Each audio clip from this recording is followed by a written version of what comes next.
Bonjour à tous et à toutes et merci à vous d'être à cette émission Wake Up, la matinale à la gloire de notre Seigneur. L'apôtre Paul dans Philippiens 4, verset 4 nous exhorte à nous réjouir dans le Seigneur. Eh bien oui, notre force provient de la joie de l'Éternel. Merci à vous d'être avec nous. Pasteur Adoté, shalom. Shalom Aniel. Vous allez bien? On rend grâce à Dieu. Bien réveillé ce matin. Bien. En pleine forme. Ouais, avec le beau sourire du la pasteur. grâce de Merci Dieu, d'être là. avec nous. Jean-Richard, shalom. Bonjour Aniel et shalom à tous. Comment on va? Merci Aniel, très bien. Super. Félicia, lundi 23, on se porte bien déjà. Oui, ça va très bien. Bonjour Aniel et shalom à tous.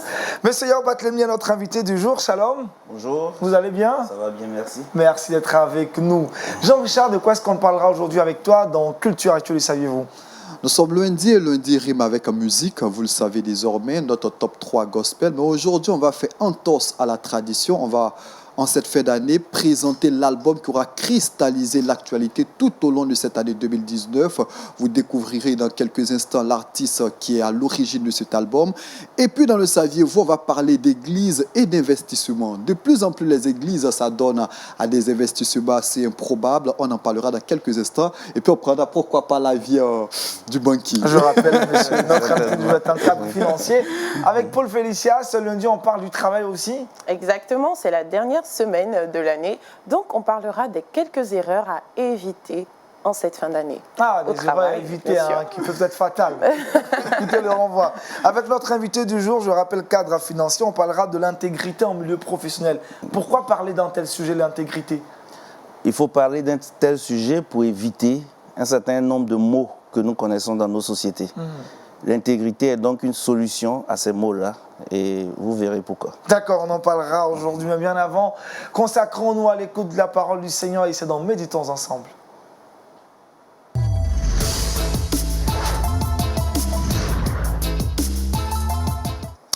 Ce matin, avec le pasteur Émile Adoté, l'exhortation a pour thème « Déchargez-vous sur lui ». Allez-y, pasteur. Merci. Nous aurons à lire ce matin dans Hébreux chapitre 12, le verset 1 au verset 2. Et après, nous verrons dans 1 Pierre chapitre 5, le verset 7. Nous donc aussi, puisque nous sommes environnés d'une si grande nuée de témoins, rejetons tout fardeau et le péché qui nous enveloppe si facilement et courons avec persévérance dans la carrière qui nous est ouverte, ayant les regards sur Jésus, le chef et le consommateur de notre foi, qui, en vue de la joie qui lui était réservée, a souffert la croix, méprisé l'ignominie et s'est assis à la droite du trône de Dieu. Amen. Amen. Que le Seigneur bénisse ces quelques lignes dans nos cœurs. Au nom de Jésus. Amen. Le thème est intitulé « Déchargez-vous sur lui ». Personne ici pour vous décharger. L'action proviendra de vous-même. Et tant que vous n'arriverez pas à mettre ce acte en exécution, la charge continuera à être sur vous. Malgré que la solution de se faire décharger est là, vous continuerez à garder vos charges. Déchargez-vous sur lui. D'aucuns pensent que le christianisme est l'absence du problème, ce qui est archi faux. Pas parce que nous avons connu Christ que les problèmes seront immédiatement éradiqués de notre vie.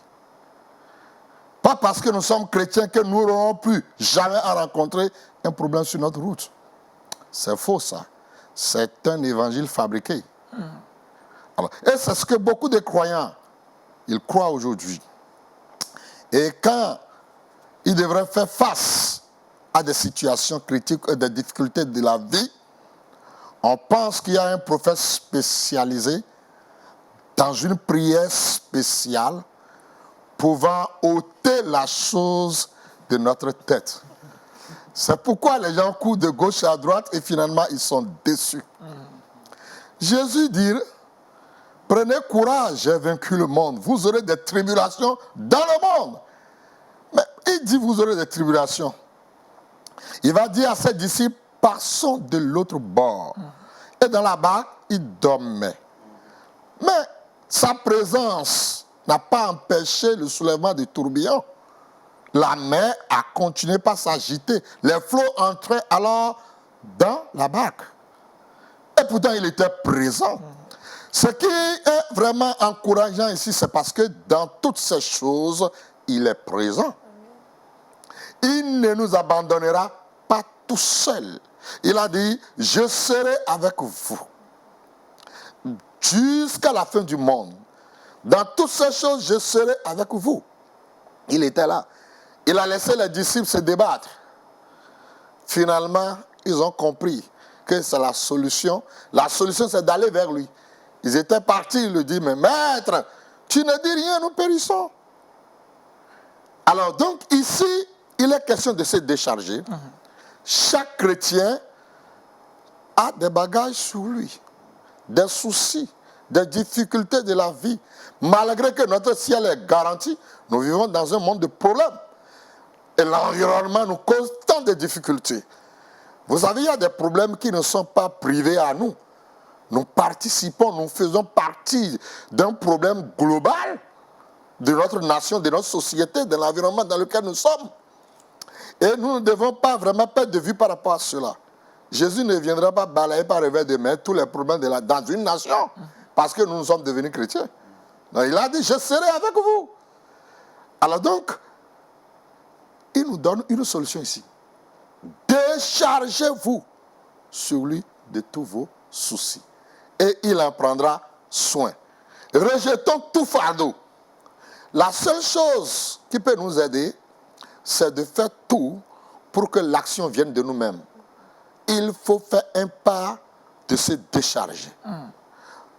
Il y a une histoire qui nous parle d'une vieille qui était allée dans un champ et elle s'est chargée d'un gros fardeau de bois, de chauffage. Elle a porté cela sur sa tête. Mais personne ne lui a chargé le fardeau, c'est lui-même, elle-même plutôt qui a fait le fardeau, qui a dépassé un peu son énergie. Elle portait cela pour revenir à la maison chez elle. Sur le chemin, cela devenait impossible et insupportable. Mais heureusement, il y avait un véhicule qui allait dépasser cette vieille en route. Et le chauffeur a eu pitié d'elle et a freiné. Il a demandé à la maman de faire entrer son fardeau et elle-même dans la voiture pour qu'on puisse l'aider à vite atteindre chez elle.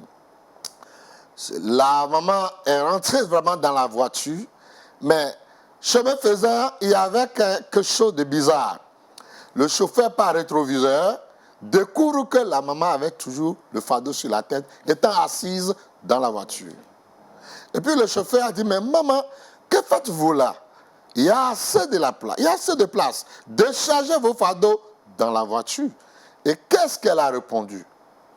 D'une manière surprise, elle va dire au chauffeur, j'ai déjà vraiment trop dérangé.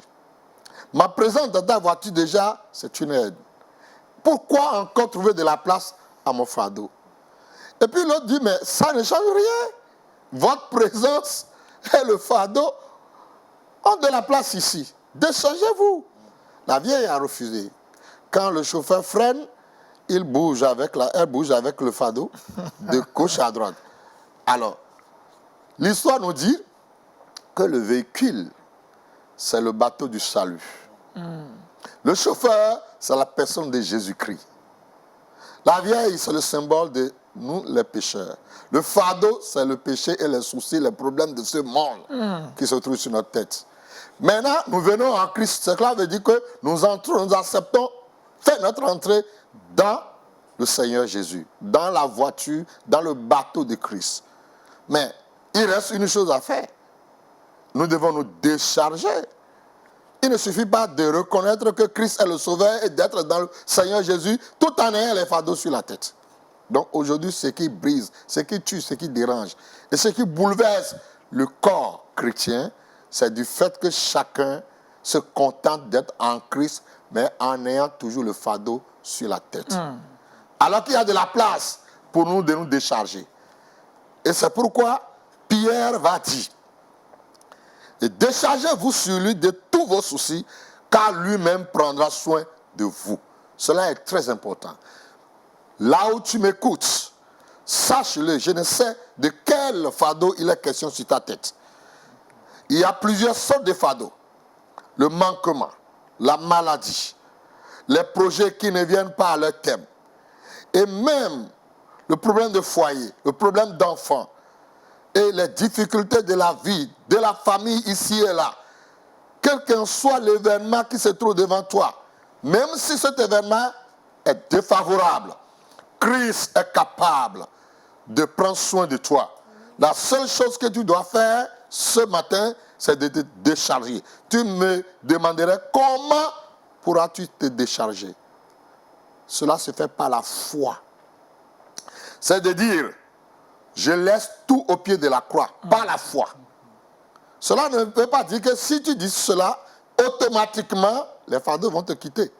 Mais tu exerces cette foi que tu viens de décharger le fardeau au pied de la croix. Et par la suite, tu verras. La foi est une ferme assurance des choses qu'on espère et une démonstration de celles qu'on ne voit pas. Donc, il faut poser l'acte avant de voir les résultats. C'est ça la foi. Alors que ce qui est naturel, dans le monde naturel, il faut attendre les résultats pour pouvoir apprécier. Alors que la foi fait le contraire. Vous croyez et vous verrez. Vous ne voyez pas avant de croire. Et c'est de cela qu'il est question pour toi. Décharge-toi ce matin. Ma prière pour toi, c'est que tu te décharges. Et si tu arrives à le faire par la grâce de Dieu, Dieu prendra soin de toi et tu vas retrouver ta quiétude, ta joie, ta tranquillité au-dedans de toi-même.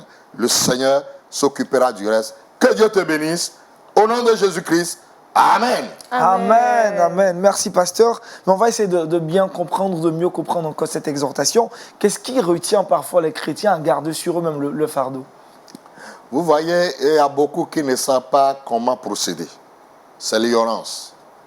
C'est l'ignorance parce que quand d'abord on vient en Christ, on pense que c'est l'absence de tous les problèmes.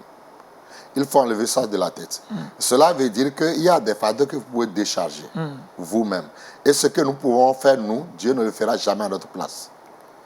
Ce que Dieu peut faire, on ne pourra jamais le faire à sa place. C'est cela. Donc, il y a des choses que nous devons faire. Pour nous, c'est de nous décharger. En disant au-dedans de nous, ceci ne doit pas faire perdre ma joie, ma paix intérieure. Je dois alors surpasser cela, car Christ a dit que tout est accompli. Pour moi, c'est de déposer au pied de la croix. Donc, c'est cet acte qu'il faut faire. Et c'est une action de foi. Est-ce que vous voyez? Donc, c'est quand les gens ne comprennent pas bien qu'ils continuent à porter leur fardeau sur leur tête et à pleurer tout le temps sur le fardeau. Et ils en souffrent après. Oui.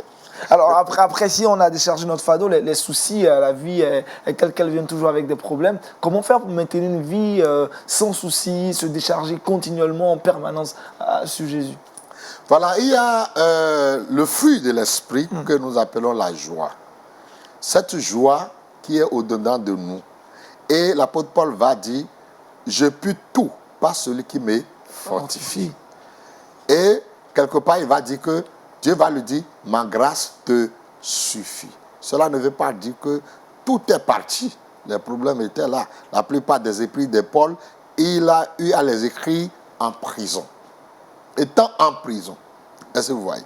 Donc cela veut dire que nous pourrons alors faire un acte de foi. Comme je le dis, la foi au centre de tout. Vous ne pouvez pas vous en sortir d'un problème et maintenir le cap autour de vous sans la foi. Il faut dire, c'est là, mais ce n'est pas là. Wow.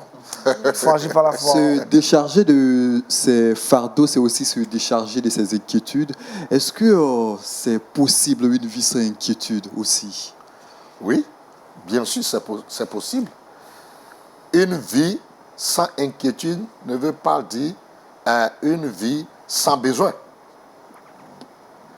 On a des besoins, mais on est rassuré au-dedans de soi que nous ne sommes pas seuls. Quelqu'un se chargera de nos besoins autant opportun. Autant opportun. Ça va arriver à coup sûr. Si la promesse tarde, attends-la. Elle s'accomplira Certainement. Mais pasteur, j'aimerais Vas-y, savoir. Félicia. On dit qu'il faudrait, c'est Jésus qui le dit, il dit qu'il faudrait qu'on porte notre croix. Et en même temps, on nous demande de nous décharger de nos soucis. Est-ce qu'il y a une différence? Parce que Il y a vraiment une différence. laquelle? La croix qu'il faut porter, dont il est question ici, c'est les choses du royaume. Ok. Nous sommes d'accord?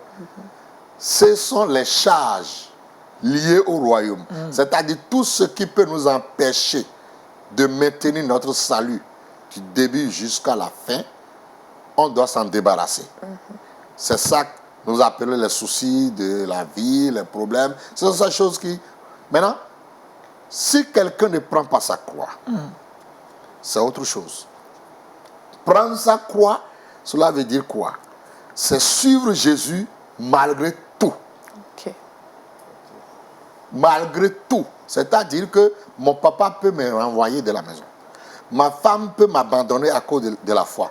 Mon directeur peut me renvoyer du service à cause de la foi. Ça, c'est prendre sa croix. C'est-à-dire, c'est la priorité pour moi ou rien. Je préfère mourir que d'abandonner. Je n'abandonne pas. Amen. Je connais des femmes qui ont abandonné leur travail au Bénin parce que le chef a voulu aller sexuellement avec elles. Elles ont dit non, je suis une chrétienne. Et ces chefs ont dit non. Les autres femmes acceptent et elles le font. Pourquoi toi tu dis ça? Elles ont dit niet, mon corps appartient à Christ et après ça appartient à mon mari. Et de chemin faisant, elles ont dit finalement, Elles ont porté leur croix. nous le laissons. Ça, c'est la croix. Elles ont sacrifié le travail pour pouvoir garder la foi. Donc, ça, c'est prendre sa croix. Maintenant, les difficultés de la vie, les soucis, ce que je vais manger, ce que je vais me vêtir avec. Je n'ai pas encore trouvé un mari, je n'ai pas encore trouvé d'enfant, je n'ai pas encore trouvé un travail stable. Tout ça, là, ce Les sont soucis. des soucis de la vie. On doit les décharger au pied de la croix. Décharger. Wonderful. Merci, pasteur. Monsieur Yao, à propos. Oui, ce que je voulais dire, c'est que je comprends que Dieu a tout accompli pour nous et qu'il faut que nous-mêmes nous fassions un pas pour pouvoir déposer nos fardeaux. Seulement, la question que je me pose, est-ce que nous-mêmes, en tant qu'hommes, on n'est pas liés au fait que nous voulons toujours voir une présence physique? Ce qui va nous emmener certainement à aller vers un homme de Dieu. On n'est pas capable de prier nous-mêmes pour nos problèmes. Est-ce que c'est cette présence physique, il y en a qui érigent des statues, qui ont besoin de voir quelque chose, alors que Dieu n'est pas visible de nos yeux? Est-ce que ce n'est pas un des freins au dépôt de nos fardeaux? Oui, je crois qu'il y a une lourde responsabilité sur la tête de nous qui sommes les bergers. Parce que la Bible dit, mon peuple périt parce qu'il manque de la connaissance. Le problème, il faut beaucoup enseigner que de prêcher. Et quand nous enseignons plus, on donne l'occasion aux gens de poser des questions. Et c'est dans ce débat de donner et de recevoir que les chrétiens arrivent à s'enraciner dans la foi. Et quand les gens sont enracinés dans la foi, ils dépendent de Jésus et de Jésus-Christ seul. Amen. Et puis même si celui qui les a prêché Christ, il venait que ce dernier abandonne la foi, ils vont rester. Ils vont rester les autres. Si mon mari abandonne la foi et je l'ai suivi pour me convertir, moi j'y reste. Parce que je suis enraciné. J'ai bien compris maintenant que Christ ou rien. Donc il faut assez d'enseignement. Assez d'enseignement. Même les dimanches, il faut qu'on prenne des dimanches pour enseigner depuis le haut de la chair. Cela est très important. Merci, pasteur. Et c'est bien intéressant. Nous sommes carrément dans la dernière semaine de l'année 2019. Pasteur, il y a encore des parents qui sont dans l'inquiétude. Je n'ai pas encore acheté tel habit pour mes enfants. Des moments qui pleurent, ça et là. On va manger quoi? Beaucoup de soucis. Vous allez prier pour nous ce matin, prier pour nos téléspectateurs. Que le Seigneur nous aide vraiment à s'approcher de lui et à déposer au bas de sa croix tous nos soucis. Seigneur notre Père, sans toi, nous ne sommes rien. Tu connais également ce que cela est humain. Les soucis, les pensées ici et là, les inquiétudes de la vie. Nous venons d'entendre ta parole et de loin comme de près, je m'avais te confier les parents qui s'agitent au-dedans d'eux parce que nous sommes vers la fin de l'année à cause des tant de besoins qui se trouvent devant tes enfants. s'il te plaît, tu as dit, tu ne nous abandonneras pas et tu ne nous délaisseras pas. C'est ta promesse. Fais en sorte que ce que tu as promis dans ta parole s'accomplisse dans la vie de tous ceux-là qui t'entendent et qui attendent également de te voir à l'œuvre dans leur vie. Agis au nom de Jésus et manifeste-toi pour qu'à la fin de cette année, des témoignages puissent pleuvoir de gauche à droite parce que tu es le Dieu de bonté et le Dieu d'amour, le Dieu de sécurité. Merci de le faire et que toute la gloire te soit rendue dans le précieux et glorieux nom de Jésus. Nous avons ainsi prié. Amen. Amen. Merci encore au pasteur Émile Adoté ce matin. L'exhortation est pour thème « Déchargez-vous sur lui ». Nous allons évoluer dans cette émission. À présent, parler de la culture chrétienne. C'est avec Jean Richard dans Culture Actu.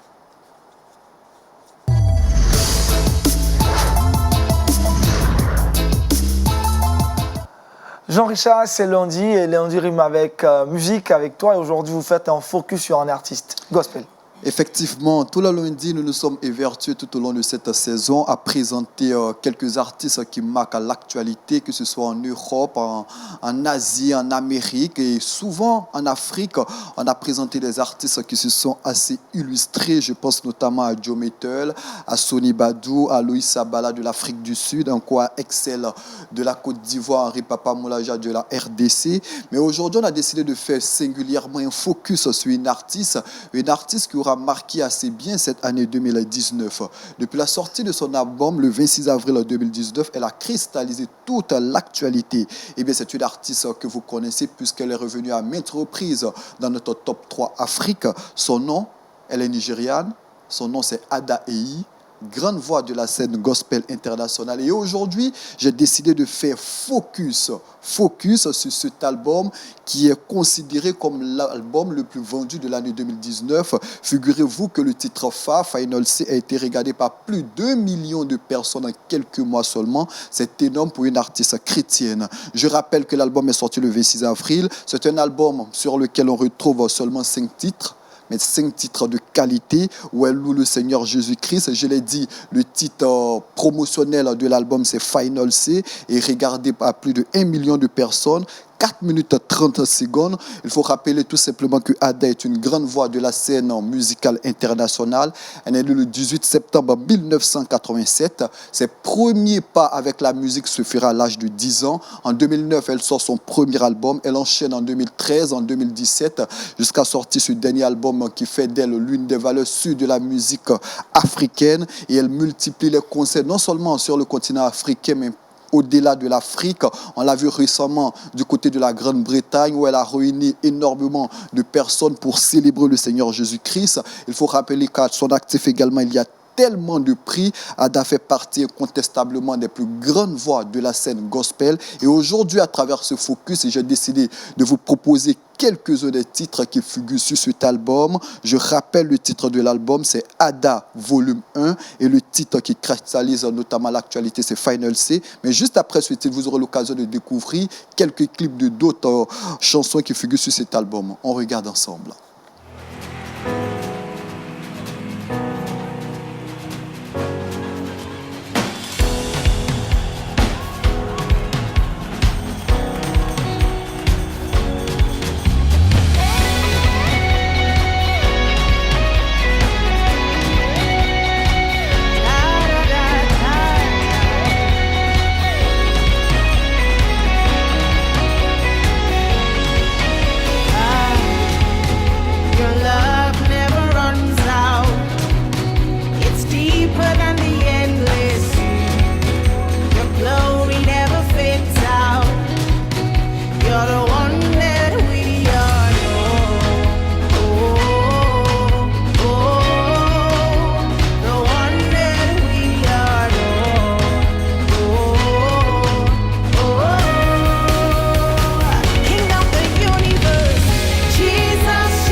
Merci Jean-Richard pour cette sélection musicale de Ada. Des choses à savoir sur l'artiste?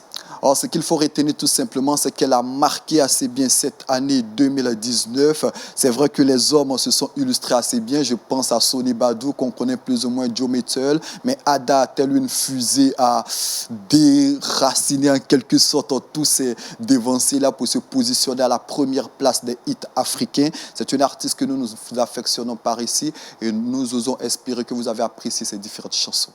Merci Jean-Richard. En tout cas, on prend toujours du plaisir à écouter les chansons de Ada. Il nous a fait du bien.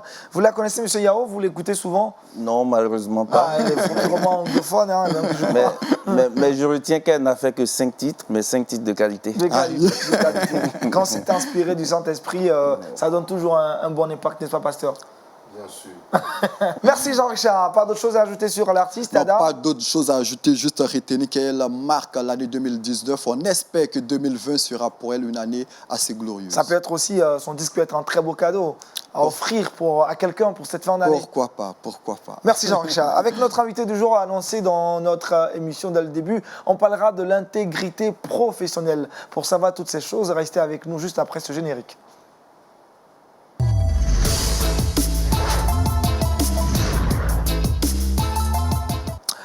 Monsieur Yao Batlemi est cadre financier. Avec lui, nous abordons la question de l'intégrité professionnelle. En cette fin d'année, pourquoi aborder une telle thématique qu'il a dit, mais aussi important pour démarrer l'année à venir? Monsieur Yao, nous sommes tout oui à vous, l'intégrité en milieu professionnel. Je vous remercie pour cette opportunité. J'ai décidé ce matin de ne pas parler de termes techniques, mais de parler d'un problème que nous vivons dans nos sociétés. Nous avons beaucoup de problèmes dans nos sociétés à cause des problèmes de corruption, des problèmes de détournement, surfacturation, mauvaise gestion. Pour moi, l'intégrité professionnelle est la solution à tous ces problèmes. Parce que si vous avez des agents qui sont intègres professionnellement, alors vous arrivez à pouvoir atteindre vos objectifs et éviter tous ces maux.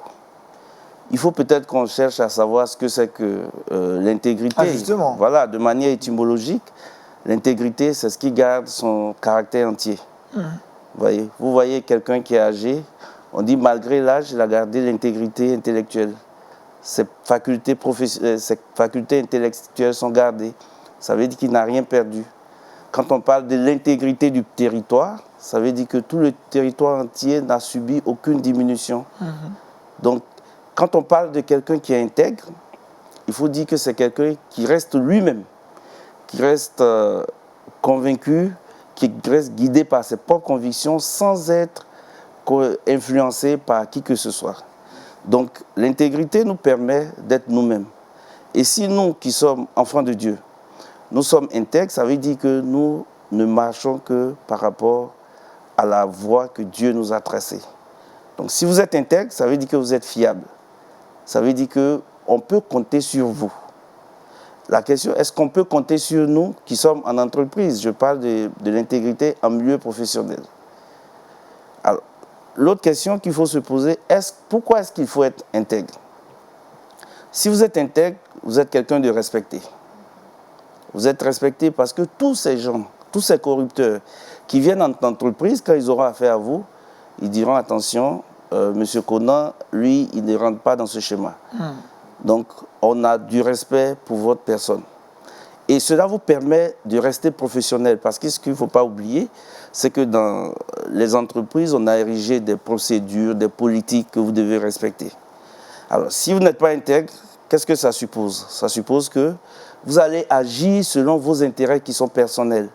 Vous allez agir selon ce que la contrepartie vous propose. Vous allez agir selon l'influence que vous avez de l'extérieur. Mais vous n'agissez pas selon les politiques et procédures de la banque, de l'institution dans laquelle vous travaillez.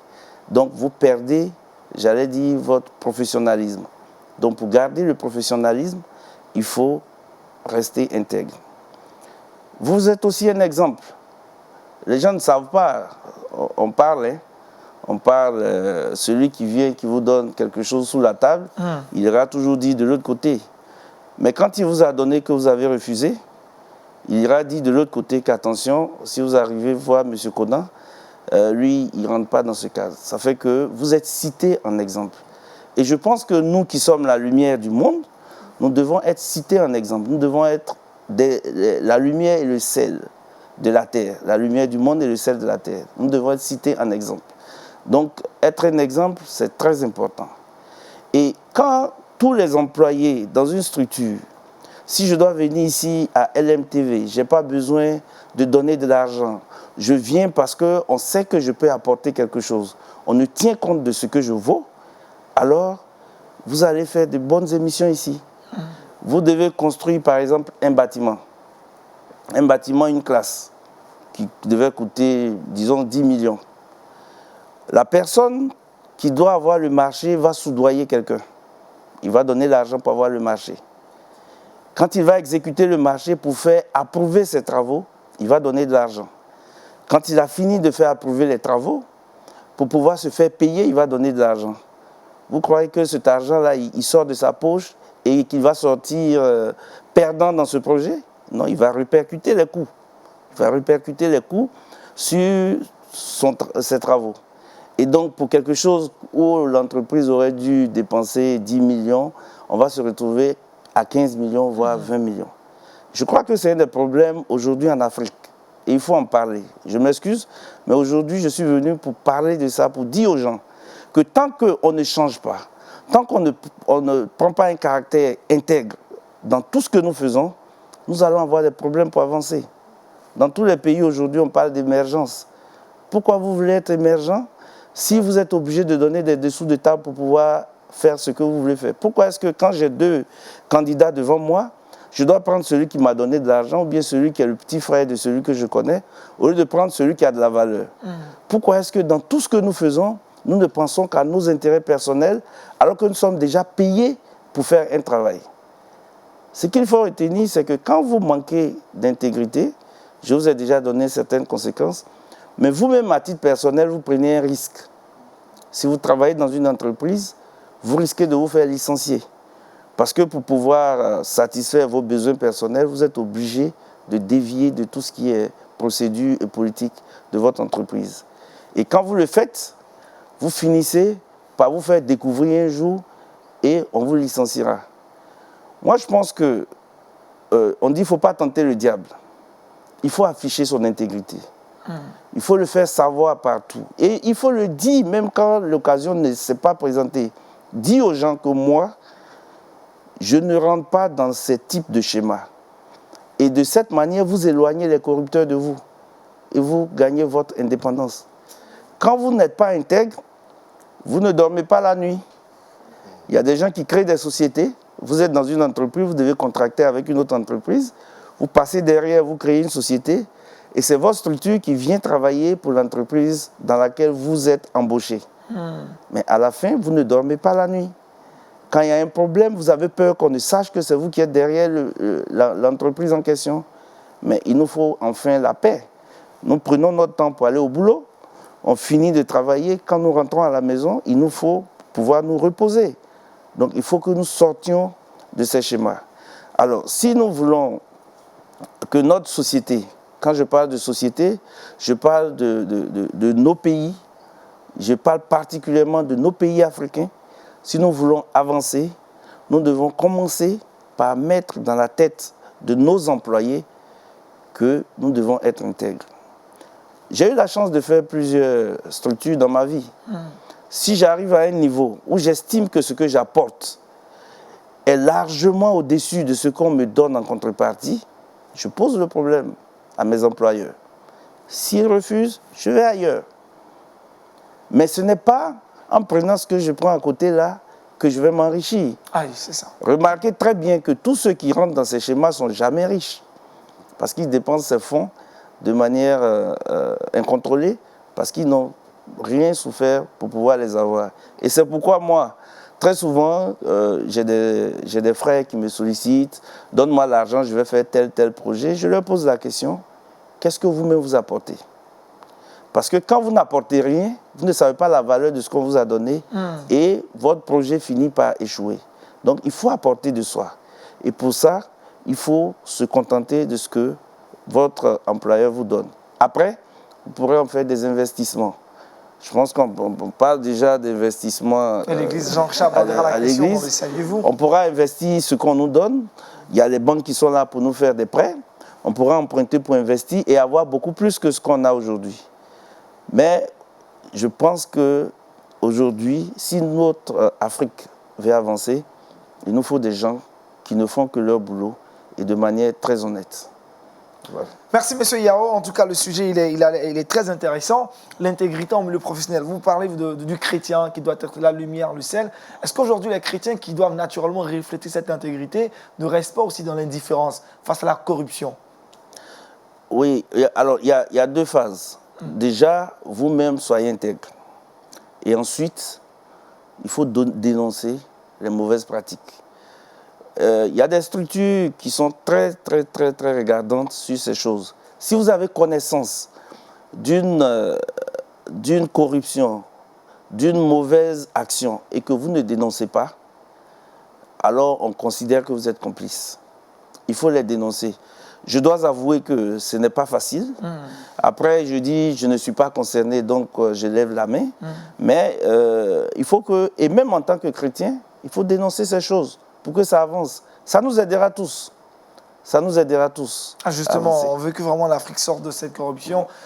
Pasteur, le message de l'intégrité, c'est vraiment le réveil de l'Afrique qui passera par l'intégrité de toutes les personnes qui travaillent au milieu professionnel. Oui, c'est d'abord un message des chrétiens. Il a bien cité le verset. Vous êtes la lumière du monde et le sel de la terre. C'est le chrétien d'abord qui doit être intègre envers lui-même et envers son entourage avant d'apporter l'intégrité dans la société. Vous voyez, et si la société va nous corrompre, ça devient un problème. Je connais un frère avocat au Bénin, dans le milieu où il travaille, tout le monde le dit, hein? On dit attention, lui n'est pas dedans.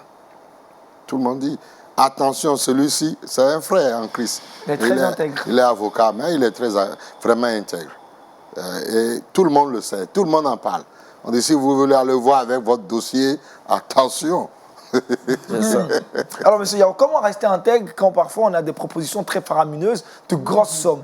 Parce que parfois, devant de petites sommes, on peut garder notre intégrité. Mais quand ça s'augmente, ça se multiplie. Est-ce que là, ce n'est pas une providence quelque part? Bon, écoutez, comment garder cette intégrité? Mais c'est pourquoi je dis l'intégrité ne doit pas être fonction des circonstances. Ah. C'est pas parce qu'aujourd'hui tous mes patrons sont là ou bien que je suis à l'église que je suis intègre. Mais je suis intègre parce que j'ai clairement compris que je ne dois pas faire ce qui n'est pas correct dans l'entreprise, dans le monde. Partout où je dois être intègre. Je conviens avec vous que ce n'est pas évident. Ce n'est pas évident. Vous avez des choses qui peuvent changer complètement votre vie qu'on vous propose. Et c'est là même où il faut montrer à la contrepartie que vous êtes différent des autres. Et c'est très important. Vous savez, je suis cadre financier, j'ai travaillé dans les assurances, j'ai travaillé dans les banques. Vous avez été soumis un jour à ce problème? Mais plusieurs fois. Plusieurs fois. Plusieurs fois. Vous avez des gens qui arrivent du sous-sol jusqu'au guichet, ils arrosent tout le monde avec des billets de banque. Et il y a un monsieur, je me permets de donner cet exemple rapidement, que j'ai vu un jour à la banque qui avait des préoccupations. Il avait des transferts très urgents à faire. Justement, c'est des fonds qui devaient aller au Bénin pour un marché très important. Et on semblait lui dire que c'était impossible de le faire avant 24 heures. Donc, il était en train de perdre son marché. Et j'étais de passage, j'ai posé la question. J'ai reçu le monsieur, et je vous assure, en 30 minutes, j'ai fait son transfert. 30 minutes, ce qui était quasiment impossible en 24 heures. Parce que c'était une chance qu'on a eue. Les fonds allaient au Bénin dans une banque où nous étions partenaires. Et donc, j'ai vraiment exécuté. Il est venu me voir un jour avec une enveloppe kaki. Il vient, il trouve ma secrétaire, elle lui dit non, il y a une réunion, il dit non. Et vous voyez déjà qu'il ne respecte même pas la secrétaire. Il dit non, moi j'ai besoin de le voir, il ouvre la porte. Wow. Monsieur, qu'est-ce que vous voulez? Il dit non, je veux vous voir. J'étais avec mes collaborateurs, je dis ben, c'est pourquoi? Il dit non, je veux vous voir à côté. Je dis vous ne me voyez pas à côté. Vous me connaissez? Vous m'avez connu ici à la banque. Donc vous ne me connaissez pas ailleurs. Ce que vous voulez dire ne peut être que professionnel. Justement. Et si c'est un problème professionnel, ceux qui vont le traiter, c'est eux qui sont là. Je veux que vous disiez devant tout le monde ce pourquoi vous êtes là. Il était embêté et puis il a sorti son enveloppe kaki. Je dis, vous voyez, parce que vous avez de l'argent, vous manquez de respect aux gens. Et vous manquez même de respect à notre institution. Vous pensez qu'en me sortant cette enveloppe, je serai tellement omnibulé que je vais vous suivre et que je vais insulter peut-être mon assistante et autres. Prenez votre argent, j'en ai pas besoin. Demain, si je vous trouve dans des problèmes et que je peux vous aider, je vous aiderai. Mais je n'ai pas besoin de l'argent. Si vous voulez m'aider, allez faire un courrier à mon DG pour lui dire que vous êtes vraiment satisfait de mon travail. Il pourra me faire une augmentation. Wow. Et cette augmentation me sera profitable pendant tout mon séjour ici. Belle réponse. Il a été face à- très embêté et au moi-même, conducteur. je vous assure, j'étais très remonté parce que je n'aime pas ça. C'est cela. J'aime pas ça et bon, les exemples, il y en a. Il y en a profusion. tellement. Pasteur, il faut avoir cette attitude de colère là, la sainte colère. Oui, il a fallu cette colère pour permettre à Jésus de mettre de l'ordre dans l'église de Jérusalem, hein, dans le temple. Vous voyez, parfois il le faut pour vraiment ramener la paix, ramener vraiment l'ordre. Ça, c'est la vérité. C'est que le frère, il a eu une bénédiction. C'est cela. C'est pas parce que il le dit que je suis en train de le dire, mais je vois que c'est des gens rares que nous avons dans notre société. Et nous devons prier pour que des gens comme ça se multiplient. Ce sujet est tellement intéressant, on peut parler longuement là-dessus. Malheureusement, le temps a pris fin. Merci encore à M. Yao Batlemi. Je pense qu'on aura une autre opportunité de revenir sur ce sujet. On va progresser dans cette émission. Elle, c'est Félicia. Elle est bien prête à nous recevoir dans sa rubrique Le Trickbox et c'est maintenant.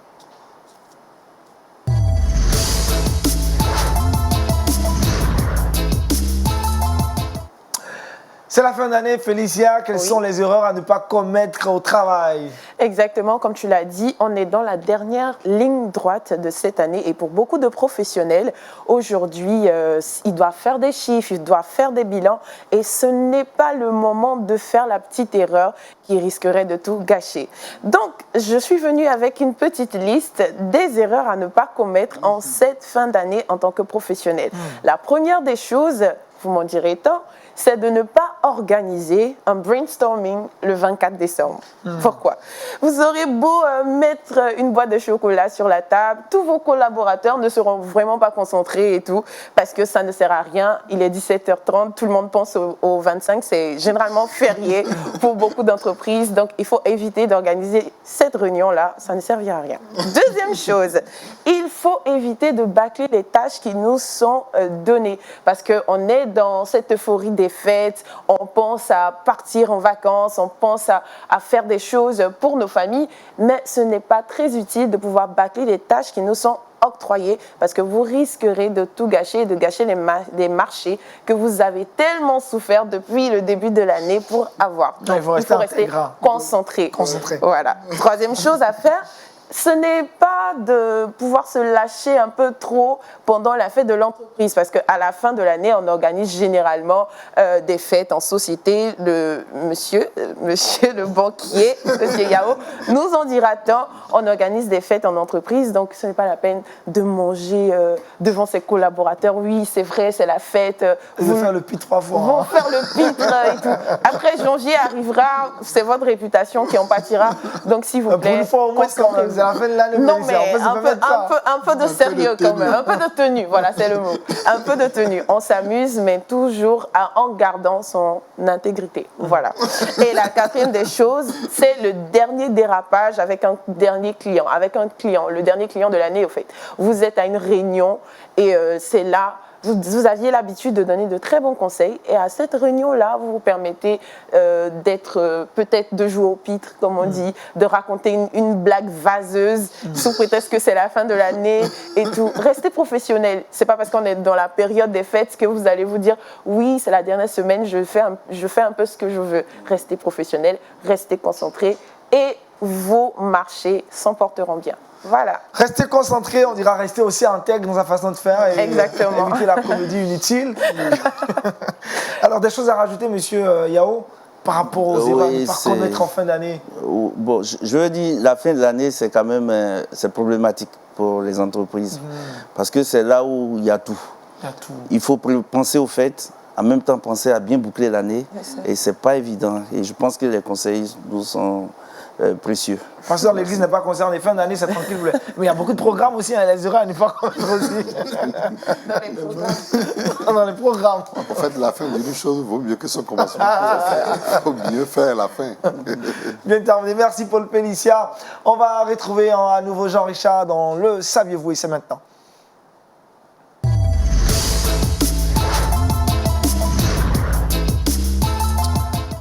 Jean-Richard, on parle de l'Église, mais plus principalement de l'investissement fait par l'Église. Effectivement, merci Aniel. Aujourd'hui, j'ai décidé de parler d'église, d'investissement et de placement. De plus en plus d'églises à travers le monde s'évertuent à investir. Il y a des églises même du côté des États-Unis qui investissent dans la bourse, qui font des placements dans des restaurants. Et le dernier fait en date, le dernier fait qui m'a interpellé, que j'ai voulu vous présenter ici, c'est au Singapour. Le Singapour, c'est vrai, c'est très loin de nous. C'est en Asie du Sud-Est. C'est un pays avec 6 millions d'habitants, un petit pays, 719 km². 14% de chrétiens. C'était un pays qui faisait partie des 4 dragons d'Asie avec Hong Kong, la Corée du Sud et on se rappelle avec Taïwan également, un pays assez émergent. C'est l'un des pays où il fait bon vivre d'ailleurs. Et il y a une église là-bas, une méga church qui a acheté un centre commercial assez emblématique de ce pays à hauteur de 217 millions de dollars. Wow. Un investissement de l'Église, 217 millions de dollars. C'est vrai que cette information, on l'a vue, relayée par plusieurs grandes télévisions, par plusieurs grands médias du monde, qui a créé un peu la controverse. Certaines personnes ont salué cette initiative de l'Église qui a suffisamment d'argent pour investir, pour aider le corps de Christ. Mais certaines personnes ont estimé que ce n'est pas le rôle de l'Église d'investir autant d'Églises, que le rôle de l'Église, c'est l'évangélisation. Il y a polémique, les avis sont partagés et nous, on tenait pourquoi pas à rapporter cette information et surtout prendre pourquoi pas l'avis du pasteur et du banquier. Vous avez la parole. Monsieur le banquier, on va commencer. Moi d'abord. La question que je me pose, est-ce qu'on peut vraiment réaliser tous nos objectifs, je parle des églises, avec seulement les offrandes et dîmes? Je pense que ça va être difficile. Après, peut-être que le pasteur pourra nous situer aussi. Investir dans une activité aussi qui n'est pas forcément une activité chrétienne, ça a besoin d'un certain nombre de dispositifs. Est-ce qu'on a la compétence pour le faire? Est-ce qu'on peut le faire en respectant ce que le Seigneur nous a prescrit? Ça, c'est aussi une autre problématique. Mais moi, je reste convaincu qu'il est important d'investir. Parce que là, 217 millions de dollars, on est en train de parler de plus de 120 milliards de francs CFA. C'est quand même énorme. Donc là, il faut vraiment des vrais professionnels pour gérer ces choses-là. Une église vraiment émergente. Oui, cela dépend. Parce que vous voyez, les circonstances, l'environnement, le terrain s'impose. Si les gens ont vu qu'en réalité, l'achat de cet immeuble était réellement indispensable et ils ont eu à le faire, je crois que ça donne gloire à Dieu. Et comme le banquier vient de le dire, ce ne sont pas les pasteurs qui prennent le devant quant à ce qui concerne la gestion de ces choses. Nous avons des cadres compétents au sein de l'Église. Et avec leurs différents diplômes, on peut les mettre en contribution, on peut les utiliser. Par exemple, en Afrique de l'Ouest, chez nous là, nous avons créé une agence financière. Alors donc, qu'on appelle COPEC. Et ce ne sont pas nous les pasteurs qui dirigeons, ce sont les cadres chrétiens. Et on fait vraiment des crédits, on donne des crédits là et on les rembourse. Donc les églises aujourd'hui peuvent aller chercher des crédits alors, dans cette agence et investir ces crédits. Et ce sont les cadres chrétiens qui ont les diplômes et qui sont dans la compétence, c'est eux qui gèrent. Et les pasteurs sont associés spirituellement avec les conseils pour pouvoir vraiment pousser la chose à aller de l'avant. Donc, l'investissement aujourd'hui est toujours indispensable à tous les niveaux. À tous les niveaux. Oui. Jean-Charles, c'est quoi ton avis personnellement? Oh, je pense que je partage l'avis du pasteur. Jean-Charles, c'est subtil, ça. Trop facile. Paul Pellicia, le verset, vous savez. 1 Pierre chapitre 5, verset 7. Déchargez-vous sur lui de tous vos soucis, car lui-même prend soin de vous. Jésus prend soin de nous. C'est un message qui nous rassure en cette fin d'année. Malgré vos soucis, rassurez-vous, le Seigneur prend soin de vous. Merci encore au pasteur Emile Adoté qui nous a gratifié d'une très belle exhortation. Merci également à M. Yao Batlemi. J'espère qu'on aura l'acte 2 de ce sujet.